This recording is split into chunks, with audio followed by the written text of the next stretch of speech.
À nos chers téléspectateurs de 613 TV, Shalom, Roni Akrish depuis Jérusalem.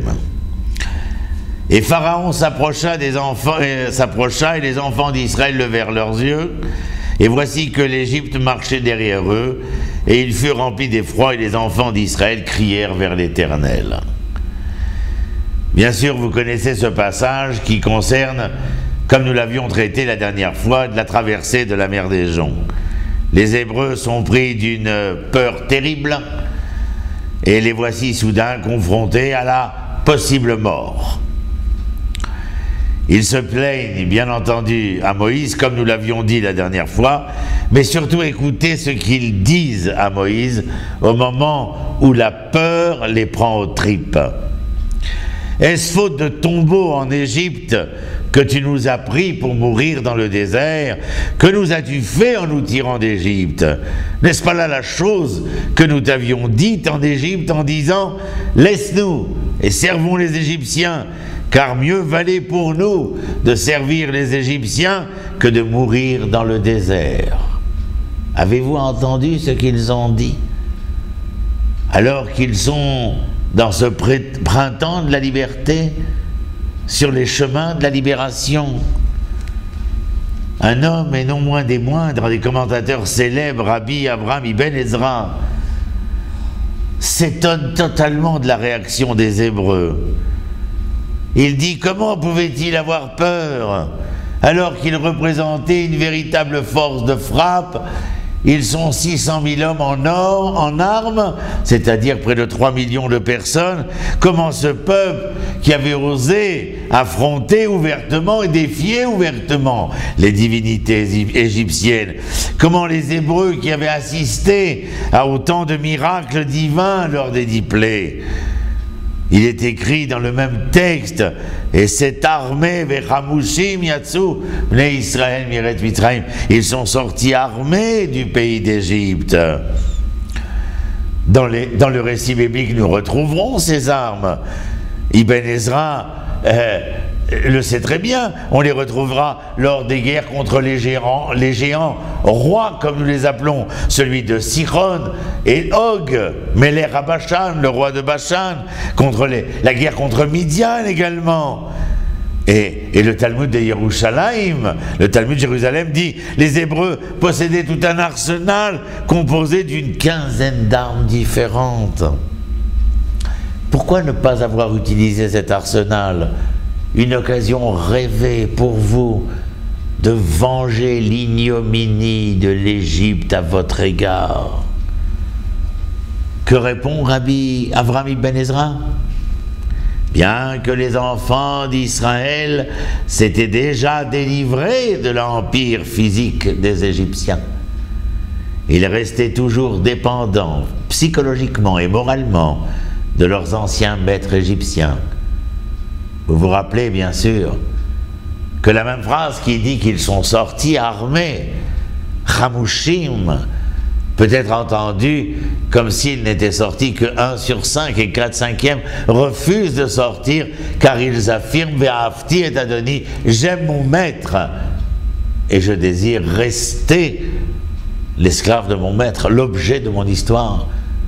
Ne pas suivre Moshe, c'est ne pas vouloir retrouver ces lettres de noblesse, cette gloire de pouvoir être son propre sujet. Alors Ibn Ezra dit, ils restaient toujours dépendants psychologiquement et moralement de leur ancien maître égyptien. Rabbi Yehuda Lévi au XIIIe siècle écrira, plus important que de sortir le corps de l'exil, cette phrase sera reprise par le Baal Shem Tov lui-même, plus important que de sortir le corps de l'exil, il faudra être capable de sortir l'exil du corps. Je sais que cette phrase, au moment où je vous le dis, a un retentissement tout à fait particulier au vu et au su des événements qui ont eu lieu en France et qui touchent de plein fouet la communauté juive de France, dont certains, et pas des moindres, s'interrogent sur le fait de rentrer à la maison car il est bien temps. Écoutez ce que dit Ibn Ezra, ce que dit Yehuda Lévi, ce que dit le Baal Shem Tov. plus que de sortir le corps de l'exil, qui est bien sûr nécessaire physiquement. Il sera d'autant plus important de sortir l'exil de son corps. Tous les membres de cette génération devaient oublier le joug égyptien, parce qu'ils avaient grandi avec cette marque d'infamie, cette marque d'infériorité. À ce point, il est impossible d'évacuer ces traumatismes-là, de lâcher prise, de se dégager, de se dévêtir de ces vêtements qui nous étaient étrangers. Même les grands prodiges que l'Éternel avait prodigués en Égypte, même la vue et l'entendement de ces miracles n'avaient pu faire disparaître cette relation de maître à esclave. Le problème n'était donc pas technique, pas du tout même, ni stratégique ni militaire. C'était, et vous l'avez compris, un problème psychologique et purement psychologique. Visiblement, nous étions habitués à 210 ans d'exil. Supporter si longtemps le joug de l'oppresseur était devenu ce voisin auprès duquel nous avions pris d'autres habitudes, malgré que notre honneur personnel, et qui plus est notre honneur national, fut totalement bafoué. La bravoure avait été brisée. Je n'ai pas besoin de vous faire de dessin. Il y a quelques jours, nous commémorions la libération du camp d'Auschwitz-Birkenau.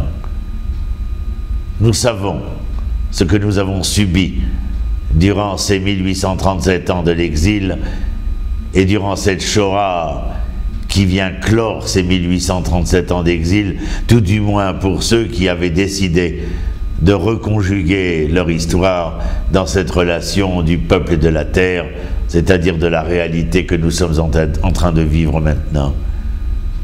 Et à vous qui venez d'arriver, ou à vous qui arriverez demain, cette leçon a autant d'importance, car les leçons d'hier ne sont que pour mieux comprendre et entendre les relents de l'histoire présente.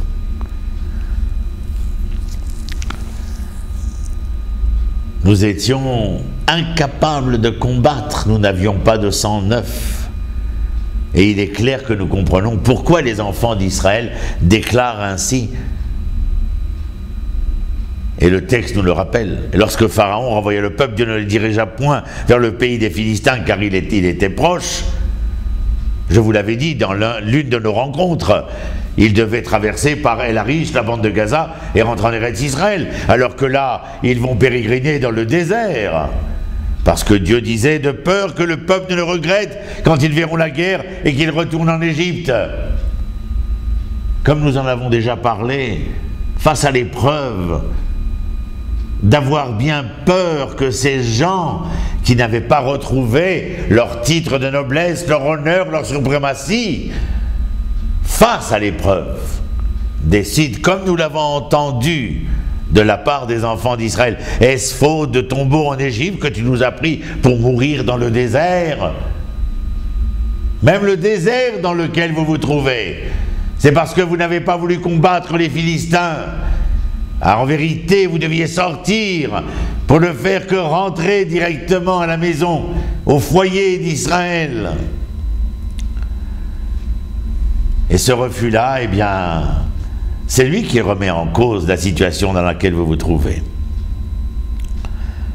Rambam Maïmonide se posait la question, n'aurait-il pas mieux valu qu'on leur donne la possibilité de se confronter à l'univers de la guerre et ne pas penser qu'il fallait les consoler en ne les mettant pas face à face avec ce conflit, cette belligérance?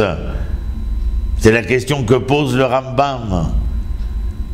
Était-il nécessaire de les emmener dans ce détour guidé par la colonne de nuée le jour et la colonne de feu pendant la nuit? La réponse du Rambam, elle est devant moi. Elle est claire. Si en effet rien n'empêche Dieu de changer la nature de la réalité, le Créateur ne modifiera pas la nature des êtres humains de façon miraculeuse. Vous entendez? Si la nature est capable d'être surnature, comme nous l'avons expliqué dans l'une de nos émissions précédentes, nous ne pourrons pas faire de la nature humaine une surnature humaine si l'homme n'est pas capable lui-même d'aller à la rencontre de sa propre nature et de reconnaître la noblesse qui y réside. Dieu peut évidemment changer la nature psychologique des enfants d'Israël, les rendre moins peureux, plus courageux. Mais cela changerait quelque chose de très ontologique dans la création divine, le libre arbitre donné à l'homme, offert à l'homme, comme partenaire essentiel du devenir de l'homme. Quelle sera alors la solution? Avez-vous une idée? Compte tenu d'un tel handicap moral et psychologique que l'exil nous a fait subir, qu'il ait duré 210 ans ou qu'il ait duré 1837 ans. La réponse de Maïmonide de Rambam. En fin de compte, un jour ou l'autre, les Hébreux devront assumer de se confronter à des guerres lorsque leurs descendants entreront en terre d'Israël. On aurait presque l'impression que Rambam est parmi nous.